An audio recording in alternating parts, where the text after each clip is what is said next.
mentioned you were out in the country, but this is a way out in the country.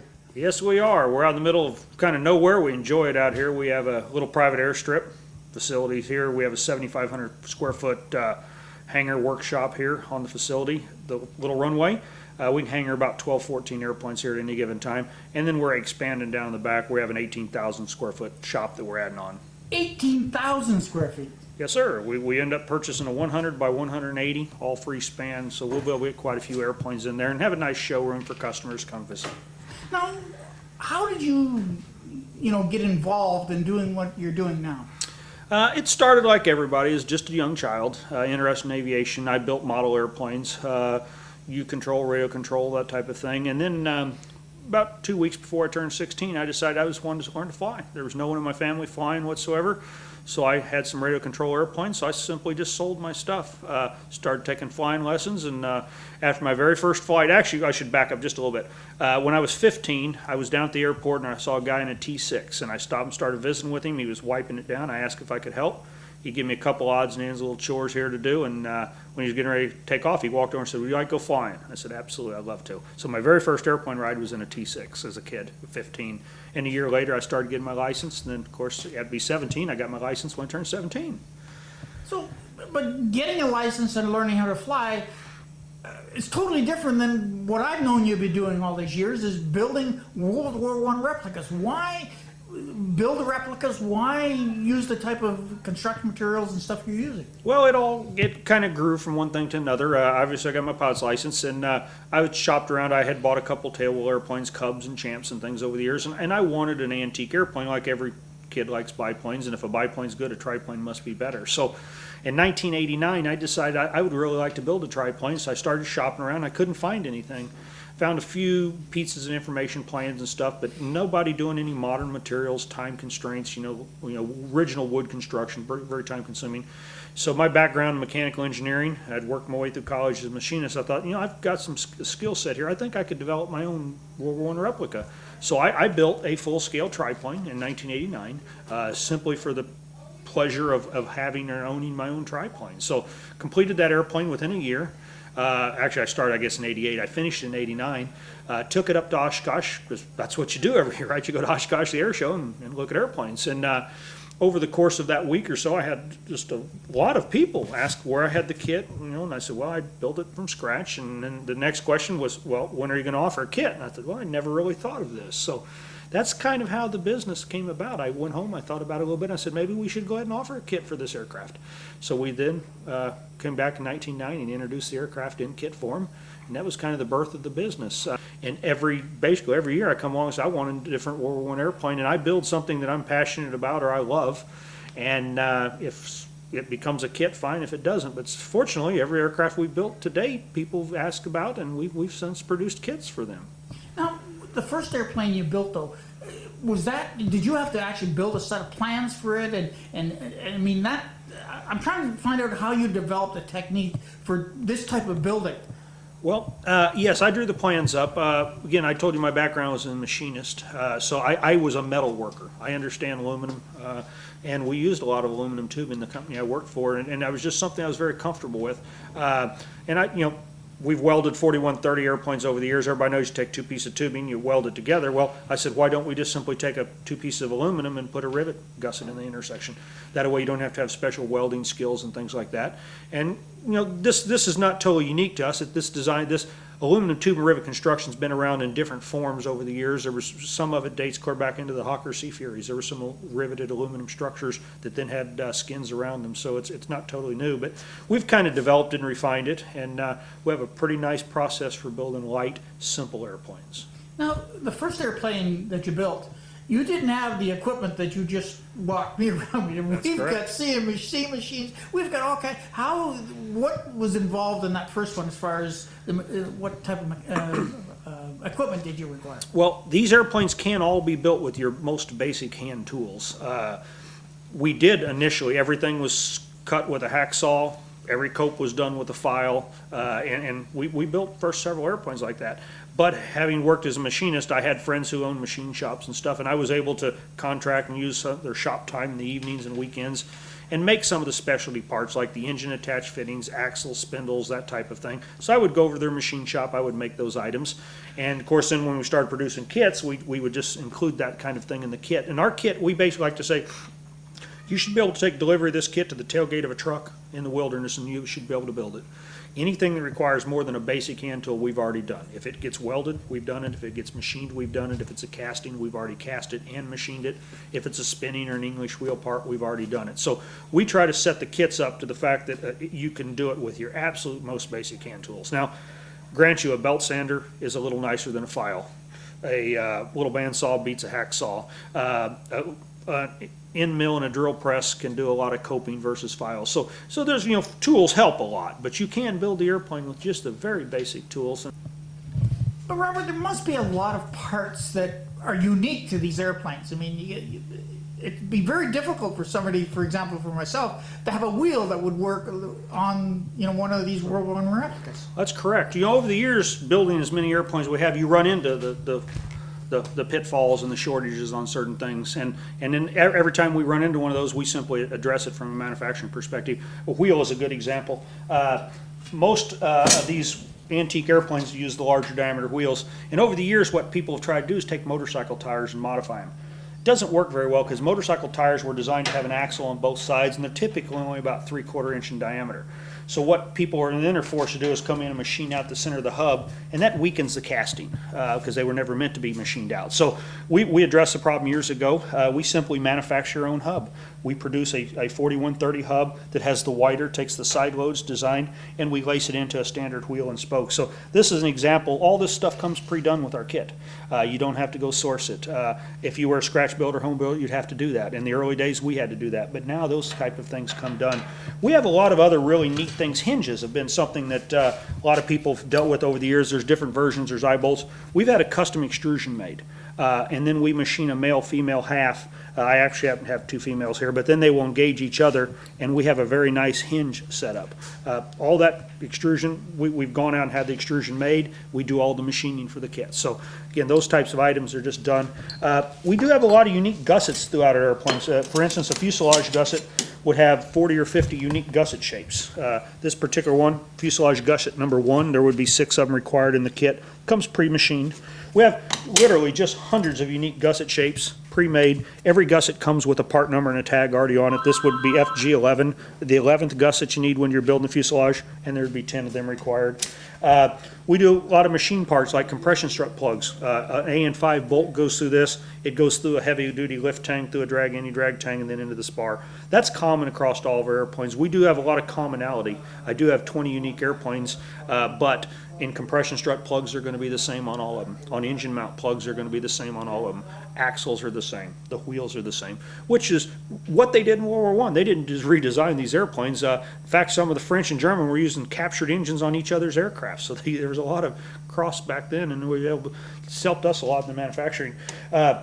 We machine certain items like push rod ends. A ball bearing rod end with thread in here, it's tapered down. All that machining is done for you. You could certainly make that, but you'd have to have a lathe, you'd have to drill, you'd have to tap. We just take care of that for the kit. Here's an example of a standard generic stainless steel drag tank. We use these throughout all of our airplanes. We use them not only in the control system, we use them in the wing, we use them on the cabane brace wires and stuff, and that's common across all 20 designs. For instance, this elevator push rod part is identical in all of our aircraft. So we do have a lot of crossover and commonality. Yeah, I noticed you've got a gas tank in there behind you. That's correct, yeah. This is another example. A average builder home could not weld a fuel tank, so we fabricate custom aluminum fuel tanks specifically to fit each aircraft. The fittings are welded in for the sight gauge to go in. On the bottom, we have a sump welded into the tank. We have a drain for the sump, a fuel pickup. All this has been welded, TIG welded, and pressure tested, so when you receive it, it's just ready for you to install in your airplane. That's the type of thing where an average home builder would get stuck on. It's just part of our kit. You takes 25, 30 minutes, you can install it in the airplane. Okay, so this is a secret right here, eh? You've got all these diagrams, all this stuff hidden away in the back. This is where we start from. A lot of people ask, where do we get our design data? How do we build a new airplane? We do a lot of custom development. People come to us, they want a one-off airplane. Some that there really aren't any plans, there aren't any kits. That's been our business. We develop those things. Here's one of our little trade secrets. We'll start with just a small sketch of something. This happened to be a 3-view drawing that came out of a modeler's magazine. We take it into our computer and we scan it in, then we print it out as large as we can possibly print it out. And this happens to be that size. It's irrelevant. We just make it as large as we can. Then, as long as we have anything, we know a single dimension on the airplane, we can then scale it with a pair of calipers, determine what it should be. In this particular case, anything we measure, we're just going to multiply times 11.35. So I lay out the initial horizontal stabilizer locations, the widths, the spans, the chord, the fuselage layout. I just come up with the rough dimensions. And I say rough dimensions. We can typically get within about a 1/16 of an inch anywhere on an airplane once we've scaled it up to this point. So, but you have to start with a pretty accurate drawing. So then I just literally lay out my dimensions, and then I go back and I work my magic. As you may know, my airplanes, they look like originals from the outside. The moment you get under the skin, they're totally unique. We have our own spars. Because our spars are different thicknesses than the original, they may be entirely different locations in the original. Maybe an inch forward from where the original was, it may be an inch aft, those types of things. So I start from scratch when it comes to the design aspect. I use this type of dimension to get ideas, and then I apply my magic. I use my own hinges, I use my own aerodynamics, I use my own structural type of work, I use my own materials.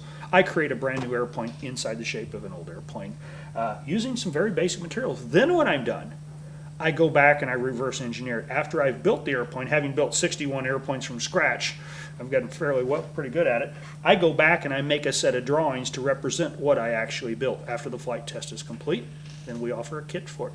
Okay, this is an example of one of our CNC machining centers. Earlier we were talking about the hinge. When we set up and make parts, we make hundreds at a time because again they fit across most of our airplanes. So here's an example of a hinge. I was telling you we have a male-female half. This male-female half locks in the vise. We have a set of tooling that indicates where it goes. We simply start the machine, it comes down, cuts across, steps over. So it cuts a male-female half in about, I think, 47 seconds is the cycle time. We have a full set of parts. Comes back, stops, waits for you to put a new set in. Really handy for making parts. Once you've developed a part that you need, if you can use it across multiple airplanes, you have time savings there, and it helps us produce our kits much more economical. Another piece of equipment we have here we use a lot, it's a simple press brake, but we have a set of flattening dies in it. We take a lot of round tubing and turn it into ovalized tubing for things like our struts, our landing gear legs, a lot of items in airplanes. I'll show you an example of that. We basically put it in here. There is an adjustable stop. It has been preset. We bring it down to the final dimension. Bring the material out. Now we have a custom-made ovalized piece of tubing. Again, that's something that an individual home builder could do himself. It would just, you'd have to move a vise, scoot over, and take quite a while. But anyway, we provide you a piece of tubing ready to install in the airplane. Okay, basically what we have in the background, again, we just have a small finger brake here where we can bend certain things. We have a planishing hammer and a press, just a hydraulic press. What's that picture right behind there? Oh, this is the beginning of the DH2, just like I showed earlier. This is a set of drawings we started with, got some basic dimensions. We built the prototype, and as you know, that kit's now in production. We have several customers flying them. This looks like it's the heart of your wheel center. Yes, sir. This is our hubs. We weld up, true them up. Then as we lace the wheels over here, we've got a basic fixture. We lace the wheels up. We put our indicator here and set our tracking and our truing. And those are all ready for the customer just install in the airplane. All you have to do is mount his tire and tube. Here's another unique thing. A lot of people, you know, all of our kits have spun aluminum cowlings. If you had to make this at home on an English wheel, it'd be very challenging. We own all the tooling and we custom make and spin every cowling, one piece. It goes out to the customer. He simply attaches it to the airplane, cuts out the face as he desires, and it's got a really nice high quality finished product when he's done. Another unique product we offer over the years, typical aircraft wheels were covered in the old days. What happens is the fabric will get in between the tire and the bead and cause the tire to come off the bead in the side load. So we've addressed the problem a little bit unique. We make a spun aluminum wheel cover. The center hole, it simply goes on. You'll drill 3 or 4 attached fittings with some ADL clamps and attach the wheel cover to the wheel. You have something that's incredibly tough, rock, things don't tear it, and it's pre-made with our kits. Real simple for a builder to install, and it keeps the airplane looking nice for years. Okay, this is our CNC plasma cutting table.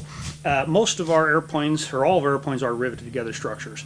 Each one of them has sometimes as many as 250 unique gussets to each airplane. Those come pre-done with the kit, kind of like I've shown you earlier. Here is the actual cutting table. This is example part we're going to make for you right now. I've just simply highlighted. I'm going to click cut. The machine is going to go over, come down, touch off on the metal, fire the clip, we just simply deburr the part, include it in the kit. This is a standard gusset plate that would come out of the machine right there. There's a slight burr on the back, but a builder, again, we're going to take it and deburr it prior to putting it in the kit, and then the builder can finish, dress it up, and ready to rivet on his airplane. Okay, here in the background are just a few of our poster boards. When we take an airplane to a show or something, we make up a unique poster. For instance, this is the Newport 28. It's got historical data, what aces flew the airplanes and different things.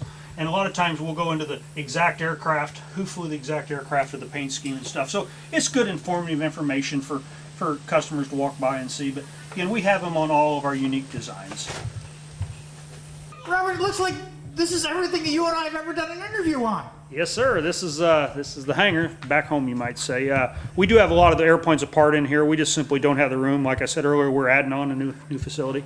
One of the unique things about my designs, all the wings come on and off really easy. They're all designed to plug onto sockets, put clevis pins in, takes just about 15 or 20 minutes. So when we return from an air show, and again, we have the airplanes typically apart in the trailer anyway. It's easy to just roll them in or lay the wings off till we're ready to go fly them. Next time we're ready to fly them, it takes about 20-30 minutes to reassemble the airplanes and go flying. What all do you have in this hangar? Oh, we have a lot of stuff. I'm standing right in front of a full-scale FOKKER triplane, flown by Lieutenant Von Richthofen. Here in the background, we have all of the Flyboys airplanes here in the facility. This is one of the Newport 17s, happened to be used by the young man Beagle. They thought might be a German spy at one point. That's the aircraft he was used in filming. We have other wings back there in racks. We have a Sopwith pup. We have a couple Blérios. We have the Amelia Blériot here, the one that was used in the movie. It's right down here at the other end. And of course, out in the outer hangars, there's a couple more of the Flyboys airplanes stored out there as well. Information or follow on some of your episodes here, where do we get a hold of you? Visit our Airdrome Aeroplanes website. It's Airdrome AIRDROME Aeroplanes AEROPLANES.com, and our address is 929 Northwest Road 1571, Holden, Missouri 64040, and a phone number of 816-230-8585.